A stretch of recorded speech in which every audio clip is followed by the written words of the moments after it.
نحمده ونصلي ونسلم على رسوله الكريم أما بعد فأعوذ بالله من الشيطان الرجيم بسم الله الرحمن الرحيم إن أكرمكم عند الله أتقاكم وقال الله تعالى في مقام آخر وسيجنبها الأتقى صدق الله العظيم إن الله وملائكته يصلون على النبي يا أيها الذين آمنوا صلوا عليه وسلموا تسليما والصلاة والسلام عليك يا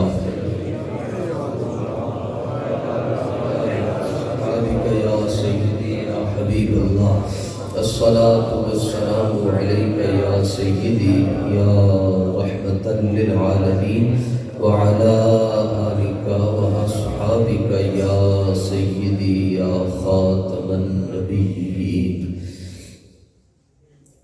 صدیق عکس حسن و کمال محمد است فاروق ذل جاہ و جلال محمد است عثمان ضیاء شمع جمال محمد است حیدر بہار باغ خصال محمد است اسلام ما اطاعت خلفاء راشدین ایمان ما حب آل محمد است ابو بکر ہم چو کعبہ عمر در طواف او عثمان آب زمزم علی حج اکبر است بندہ پروردگارم امت احمد نبی دوست دار چار یارم تاب اولاد علی مذہب حنفی دارم ملت حضرت خلیل خاک پائے غوث اعظم زیر سایہ ہر ولی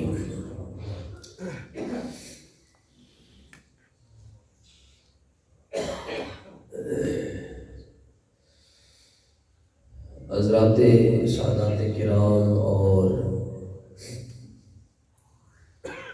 حضور پر نور شافع یوم النشور سید المرسلین قائد الغر المحجلین خاتم الانبیاء والمرسلین تاجدار دو جہاں شفیع مجرمان دستگیر جہاں غمگسار زماں کعبے کے بدر الدجا طیبہ کے شمس الضحیٰ شافع روز جزا دافع جملہ بلا آب و گلے انبیاء جان و دل اصفیاء امام الانبیاء خاتم الانبیاء حبیب کبریاء احمد مجتبیٰ جناب سیدنا و مولانا محمد صلی اللہ علیہ وآلہ وسلم کی ذات اقدس و اطہر پر آپ کی نسل پاک کے تمام نوری افراد پر اور آپ کے تمام اصحاب پر اور پھر قیامت تک آپ سے انواع پیار اور محبت کرنے والوں پر اللہ جل جلالہ کی کروڑہ رحمتوں کا نزول ہوتا رہے۔ حمد و صلوات کے بعد نہایت ہی معزز و محتشم حضرات، آپ سب حضرات کے علم میں ہے کہ حضرت سیدنا امیر المومنین خلیفۃ المسلمین رونق بازار مصطفیٰ اور حامل انوار مصطفیٰ مظہر کردار مصطفیٰ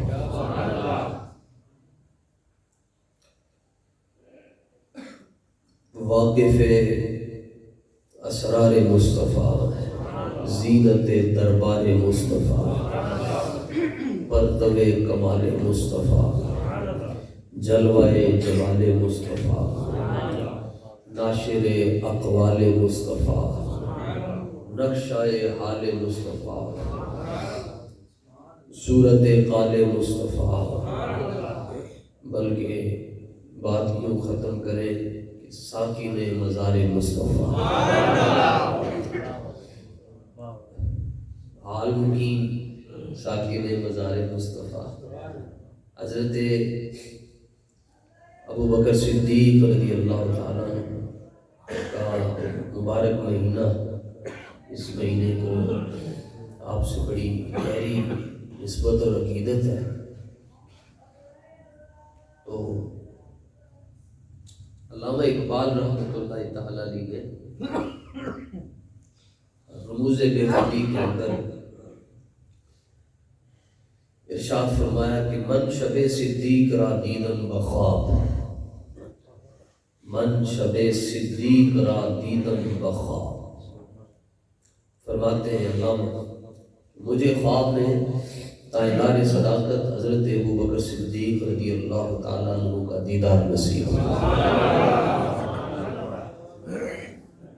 بظاہر ہوائی جہاز کے اوپر یا بحری جہاز کے اوپر بیٹھ کر علامہ مدینہ شریف نہیں جا سکے، جا سکتے تھے، پوری دنیا میں جاتے تھے، مدینہ منورہ نہیں جا سکے۔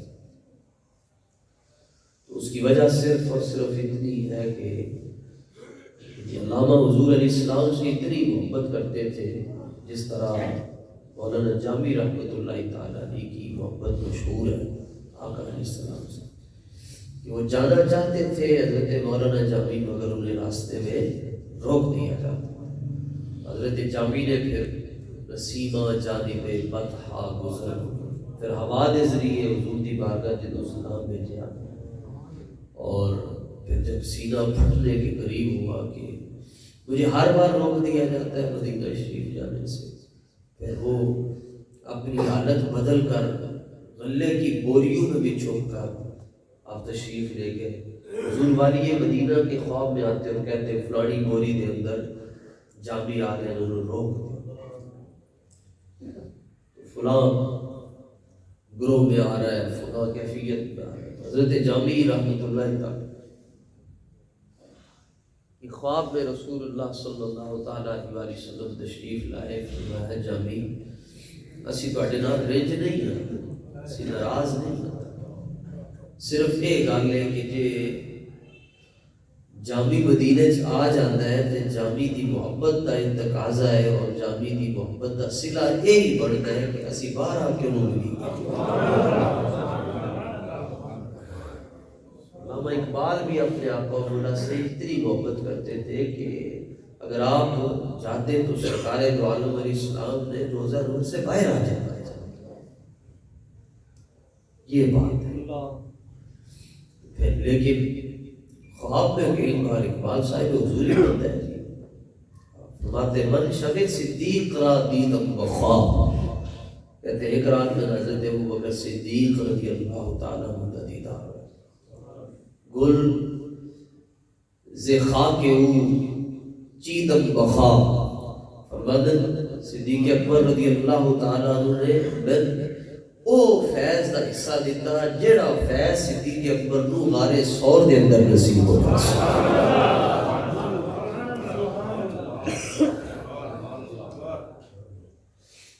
قابل غور بات، زندگی کا کچھ چیزیں نچوڑ ہوتی ہیں۔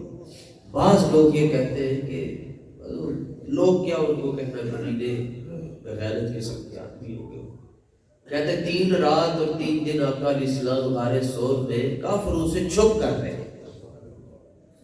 اپنی جان بچانے کے لیے آقا علیہ السلام غار میں تشریف لے گئے، کافروں کے خوف سے اور کافروں کے ڈر سے۔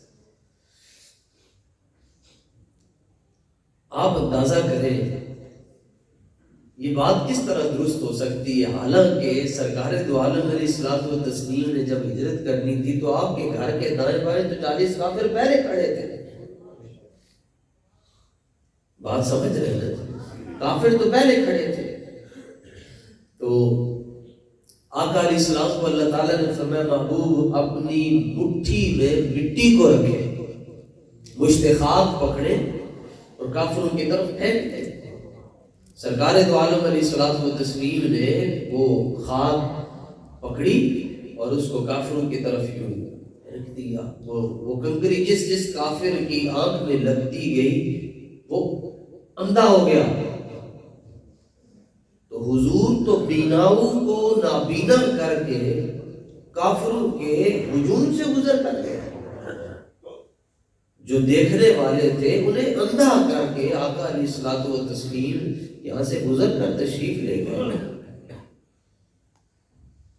تو کافروں کے خوف کا تو مسئلہ ہی نہیں تھا، کافروں سے کیا ڈرنا. اور جس کو دنیا ڈر کہتی ہے اس کی تو نسبت بھی رسول اللہ کی طرف جائز ہی نہیں. نبی تو ڈرتا ہی نہیں ہے. حنین کے موقع پر اکیلے تنہا آقا علیہ الصلوۃ والتسلیم کو چاروں طرف سے کافروں نے گھیر لیا، خندق میں گھیر لیا. صحابہ پر تو کافر ٹوٹ پڑے. تو افراتفری جب مچی تو حضور اکیلے رہ گئے. سرکار دو عالم علیہ الصلوۃ والتسلیم اپنے گھوڑے مبارک سے نیچے اتر کر تشریف لائے اور حالانکہ گرد و غبار اڑ رہا تھا تو آقا علیہ السلام نے بلند آواز سے کہا انا ابن عبد المطلب، میں عبد المطلب کا بیٹا ہوں. انا النبی لا کذب، میں ہی اللہ کا سچا نبی ہوں. آئے کسی کے اندر طاقت ہے تو میرے سامنے آئے. اور امام بصیری نے لکھا کأنہ وهو فرد فی جلالتی فی عسکری حین تلقاہ فی حشبی. فرمایا پوری کائنات ایک طرف کھڑی ہو جائے، حضور ایک طرف کھڑے ہو جائے، پھر بھی رسول اللہ کا روب ان پر حاوی رہے. یوں لگتا تھا حضور اکیلے بھی کھڑے ہوتے تھے، یوں لگتا تھا کروڑوں اربوں خربوں کا لشکر حضور کے پیچھے کھڑا ہے. تو یہ تو بکواس کرے گا، کوئی بڑا ہی بدقسمت آدمی ہوگا. تو اصل بات یہ ہے کہ نہ نظر آئے تو بندے کو پوری رسول کی ذات ہی نہ نظر آئے، اور نظر آ جائے تو حضور کے ناخن پر نظر پڑ جائے تو بندہ بول اٹھتا ہے. امام احمد رضا کو دیکھ کر لوگوں کو پوری ذات رسول نظر نہیں آتی اور اعلیٰ حضرت ناخن کی بات کرتے ہیں. کہتے ہیں عید مشکل کشائی کے چمکے ہلال، عید مشکل کشائی کے چمکے ہلال. فرمایا قیامت والے دن چاند سورج تو ہونا ہی نہیں ہے، حساب اندھیرے چ نہیں ہوئے گا. فرمایا اس دن 10 چاند ہون گے 20 ہون گے، لیکن اعلیٰ حضرت نے 10 کی گل کی ہے. انہوں نے کہا جی کیویں روشنی ہوئے گی؟ فرمایا پورے حشر کو اللہ تعالیٰ اپنے محبوب دے مبارک ناخنوں کے ذریعے روشن فرما دے. نہ نظر آئے تو پوری ذات رسالت نظر نہ آئے، نظر آ جائے تو ناخن نظر آ جائے. اور پھر آقا علیہ الصلوۃ والتسلیم جب غار ثور میں تشریف لے گئے، اس کو سمجھے تو صدیق اکبر رضی اللہ تعالیٰ عنہ کی اضطرابی کیفیت دیکھی.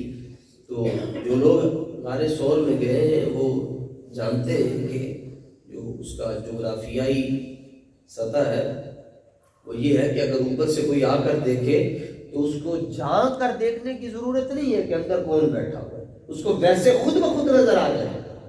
تو صدیق اکبر رضی اللہ تعالیٰ نے عرض کیا یا رسول اللہ صلی اللہ تعالیٰ علیہ وسلم، اگرچہ یہاں پر مکڑی نے جالا تن دیا ہے، مکڑی نے جالا، بولیے مکڑی نے جالا تن دیا ہے، اور کبوتری نے انڈے، اس کے باوجود اگر کوئی کافر آ جاتا ہے تو وہ کھڑا ہوتا ہے، تو اگر وہ اپنے قدموں کی طرف دیکھے گا تو اسے ہم نظر آ جائیں گے. اگرچہ مکڑی اپنا کام کر چکی ہے، کبوتری اپنا کام کر چکی ہے، لیکن اگر کوئی آ کے خالی کھلو کے تھلے دیکھے گا، اپنے پیروں وال دیکھے گا تو دی نگاہ ساڈے تے بھی پوے گی. آقا علیہ السلام نے جب یہ کیفیت دیکھی صدیق اکبر کی، فرمایا لا تحزن. صدیق اکبر کو اپنی ٹینشن نہیں تھی. ایک ہوتا ہے خوف اور ایک ہوتا ہے غم. خوف اپنے بارے میں ہوتا ہے اور غم اپنے یار کے بارے میں ہوتا ہے، اپنے سنگی کے بارے میں ہوتا ہے، کسی دوسرے کے بارے میں ہوتا ہے. اور صدیق اکبر کو خوف نہیں تھا کہ میرا کی ہوئے گا، بلکہ وہ تو پہلے غار ثور سے پہلے کبھی دائیں جاتے، کبھی بائیں جاتے، کبھی آگے جاتے، کبھی پیچھے جاتے، کبھی ادھر کبھی ادھر. آقا علیہ السلام نے فرمایا ابو بکر یہ کیا کر رہے ہو؟ کبھی ادھر جاتے ہو، کبھی ادھر، کبھی آگے کبھی پیچھے، تو تمہیں کیا فکر ہے؟ عرض کہ حضور مجھے اپنا خوف نہیں ہے، مجھے آپ کا غم ہے کہ کہیں دشمن آپ پر حملہ نہ کر دے. اور میں ساری دنیا کو بتانا چاہتا ہوں کہ رسول اللہ کی عزت پر چاروں طرف سے دفاع کرنا یہ بندہ مومن پر فرض ہوا کرتا ہے. ناموس رسالت پر چومکھی لڑائی لڑی جاتی ہے. ادھر سے بھی دیکھا جاتا ہے کوئی بدبخت تو نہیں آتا، ادھر سے بھی دیکھا جاتا ہے، ادھر سے بھی، ادھر سے بھی. یہی کیفیت جب غار ثور میں تھی، حالانکہ کپڑے انہوں نے پھاڑ دیے، صرف صدر اپنا ڈھانپ کر رکھا ناف سے لے کر گھٹنوں تک، لیکن پھر بھی کبھی ٹینشن لگی رہتی ہے نا جی. کوئی آپ نے یہاں بھی دیکھا ہوگا، یعنی صرف ابھی اگر مائک بند ہو جائے، گفتگو میں کر رہا ہوں، فکر ساتھ والوں کو ہو جائے گی، کیا کرنا ہے، کیا ہو گیا، کس کو کیسے سیٹ کرنا. تو صدیق اکبر کو فکر لگی ہوئی ہے، کیونکہ اندر موزی بھی ہے، بچھو بھی ہے، سانپ بھی ہے، چوہے بھی ہے، سارا کچھ ہے. ان کی الگ ٹینشن ہے، دشمن کی الگ ٹینشن، کیونکہ مکے والوں کی امانتیں رسول اللہ مولا علی کے سپرد کر کے آئے تھے، اور جو امانتیں کل تھی وہ صدیق اکبر کے سپرد تھی. اہل مکہ کی امانتیں مولا علی کے سپرد تھی، اور خدا کی امانت، جناب عبداللہ کی امانت، جناب سیدہ آمنہ کی امانت، وہ تو صدیق کے سپرد تھی.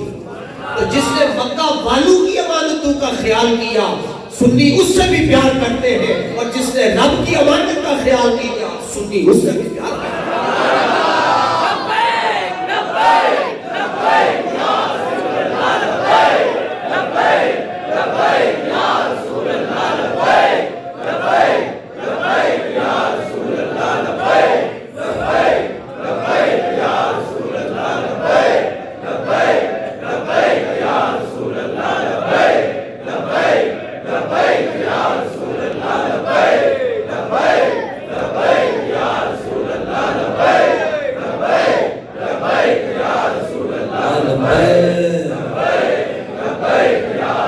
اب کوئی اس امانت کا دفاع کرنے والے یا اس امانت کے محافظ کے خلاف بھونکتا ہے، تو یہ بات وہ ذہن نشینی نکال لے، اپنے دل کی گندی تختی پر یہ بات نوٹ کر لے کہ آسمان کی طرف اور سورج کی طرف اور چاند کی طرف کوئی کتا منہ کر کے تھوکے تو کیا بتائیں کہ کتے کے منہ سے نکلنے والے ناپاک چھینٹے آسمان پر جا سکتے ہیں؟ آدھے بول رہے ہیں کیا آپ کو صدیق اکبر کی محبت کی ویکسین نہیں لگی ہوئی؟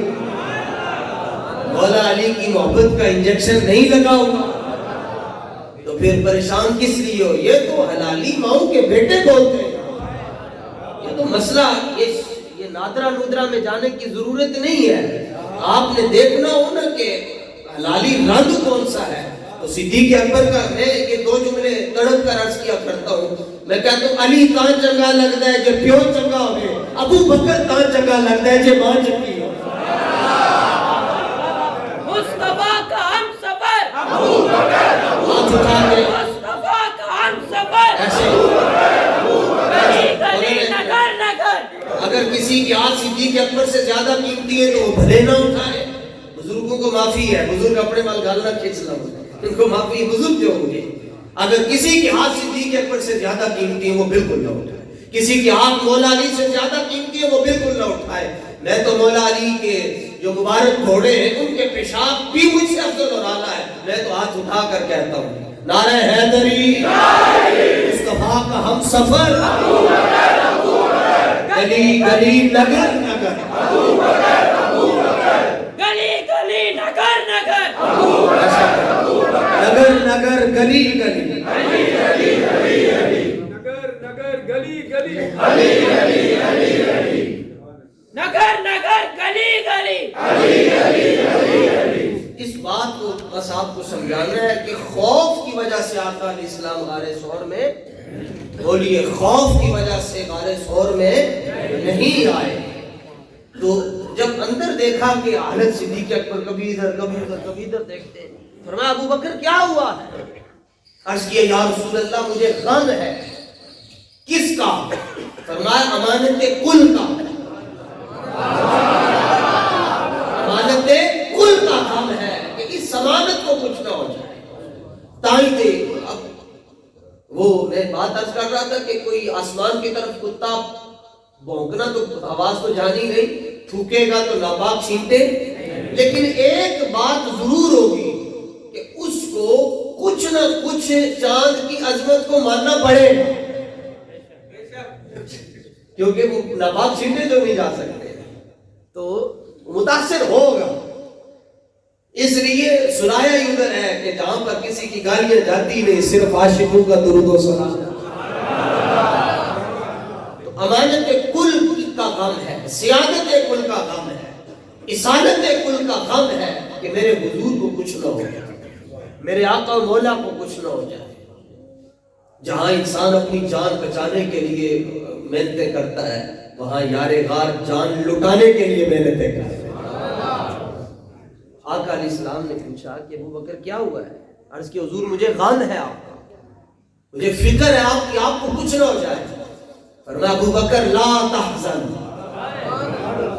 لا تحزن ان اللہ معنا، یہ قرآن کہتا ہے، غار ثور کا واقعہ قرآن بیان کرتا ہے۔ تو غامدی جیسے لوگ تو اس کے بھی منکر ہیں، وہ کہتے ہیں کہ نہیں یہ تو ہے ہی نہیں، غار ثور میں کوئی گیا ہی نہیں، قرآن بیان کر رہا ہے۔ ثانی اثنین اذ ہما فی الغار، غار کے لفظ ہے قرآن میں، اذ یقول لصاحبہ، جب مصطفیٰ اپنے صحابی سے کہہ رہے تھے۔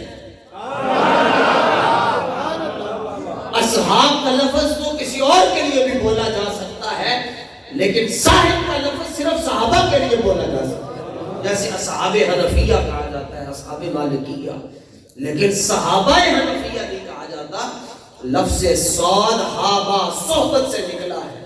کائنات میں سب سے بڑی نیکی صحابی ہونا ہے، اس سے بڑی نیکی کوئی نہیں، اور اس نیکی کا ایک وقت مقرر تھا، 23 سال، بس جس نے یہ نیکی کی وہ کر لی اس نے۔ اب قیامت تک کوئی الٹا لٹک کے پھرتا رہے۔ حضرت سرکار امیر معاویہ رضی اللہ تعالیٰ، میں اپنا جملہ نہیں عرض کر رہا، مجدد پاک کا جملہ عرض کر رہا ہوں، قیامت تک کوئی الٹا لٹک کے عبادت کرتا پھرے، بلکہ کروڑوں اربوں خربوں ویسے کرنی بن جائیں، تو حضرت سرکار امیر معاویہ جس گھوڑے پر سوار ہوئے، اس گھوڑے کے ناک سے جو سانس نکلی یا اس گھوڑے کے قدموں کے ساتھ جو مٹی لگی، کروڑوں تابعین مل جائیں تو حضرت امیر معاویہ کے گھوڑے کی گردے راہ کو بھی نہیں پہنچ سکتے۔ صاحب یہ نبی جنتی جنتی، لبیک لبیک لبیک یا رسول اللہ، لبیک لبیک لبیک یا رسول اللہ۔ آقا علیہ السلام نے فرمایا لا تحزن، غم نہ کرو، ٹینشن لینے کا نہیں ہے، کوئی فکر نہ کرو، غم نہ کرو۔ کیوں کہا جا رہا ہے تو غم نہ کر؟ لا تحزن مخاطب کا صیغہ ہے، تو غم نہ کر، کیوں؟ ان اللہ معنا، کیونکہ اللہ ہمارے ساتھ ہے۔ حضور نے یہ نہیں کہا اللہ تمہارے ساتھ ہے۔ غم صدیق اکبر کو ہے نا، غم صدیق اکبر کو ہے نا، تو حضور یہ فرمائے نا ان اللہ معاکا، ابو بکر غم نہ کر، ان اللہ معنا، اللہ تیرے ساتھ ہے، مگر حضور یہ فرما رہے غم نہ کر ابو بکر، اللہ ہمارے ساتھ ہے۔ کیا مانا؟ فرمایا ابو بکر میں نبوت کے مقام پر فائز ہوں، تو جس طرح رب میرے ساتھ ہے میری برکت سے اسی طرح رب تیرے ساتھ بھی ہے۔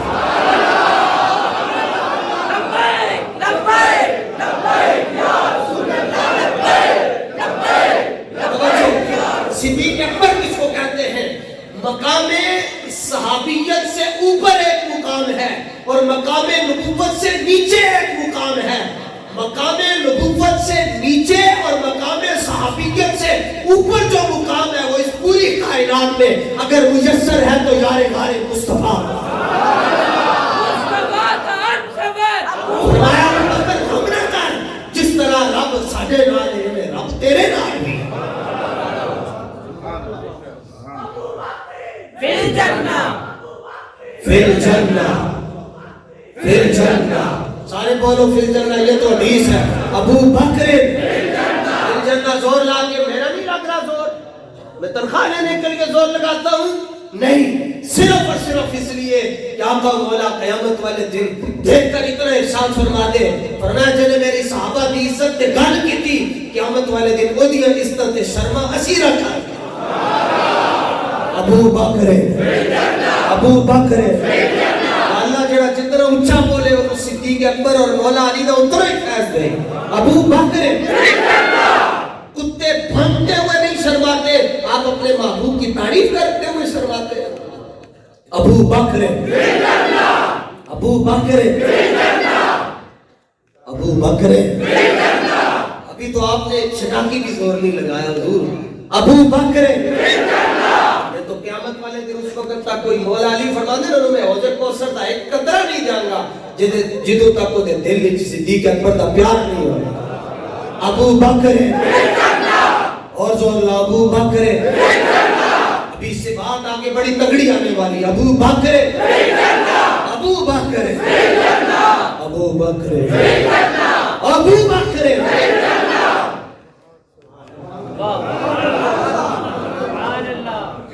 سرکار نے فرمایا ہم کیونکہ اللہ ہمارے ساتھ ہے.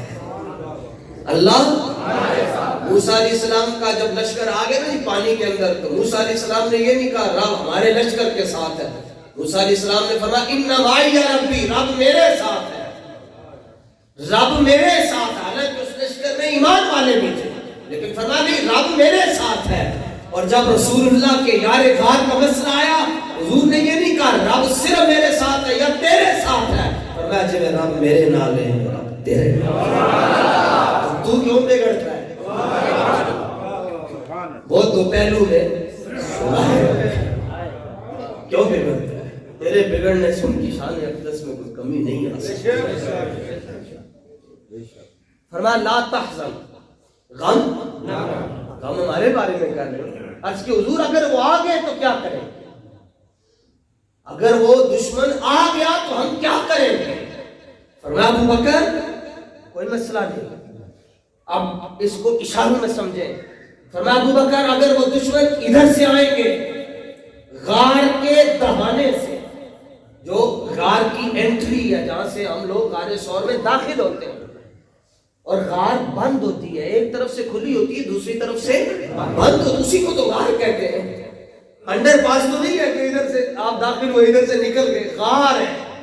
فرمایا ابو بکر غم قابل غور, بات بھی ختم ہونے والی. فرمایا ابو بکر غم اگر وہ ادھر سے آ جائیں گے تو ہم تمہیں ادھر سے نکال دیں گے. اگر وہ یہاں سے آئیں گے تو ہم ادھر سے نکال دیں گے. کیا ہوا؟ مفسرین نے لکھا فرمایا جب رسول اللہ نے یوں کہا کسی کا اشارہ حضور جیسا نہیں, کسی کا اشارہ حضور جیسا نہیں, کسی کا اشارہ حضور جیسا نہیں, کسی کا ہاتھ حضور جیسا نہیں. لیکن فرمایا جب مصطفیٰ نے یہ کہا ابو بکر اگر وہ ادھر سے آئیں گے تو ہم تمہیں یہاں سے نکال دیں گے. یوں اشارہ کرنے کی دیر تھی پہاڑ کے ٹکڑے ٹکڑے ہو گئے اور حبشہ سے آنے والی کشتیاں صدیق اکبر کو نظر آ رہی.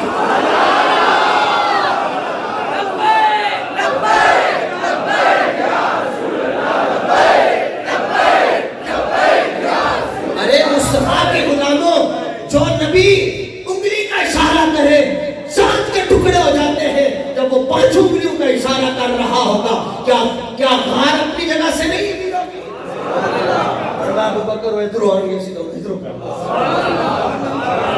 صدیق اکبر فرماتے میں نے دیکھا حبشہ کا جو سمندر ہے دریا ہے وہاں سے کشتیاں آ بھی رہی ہیں جا بھی رہی ہیں.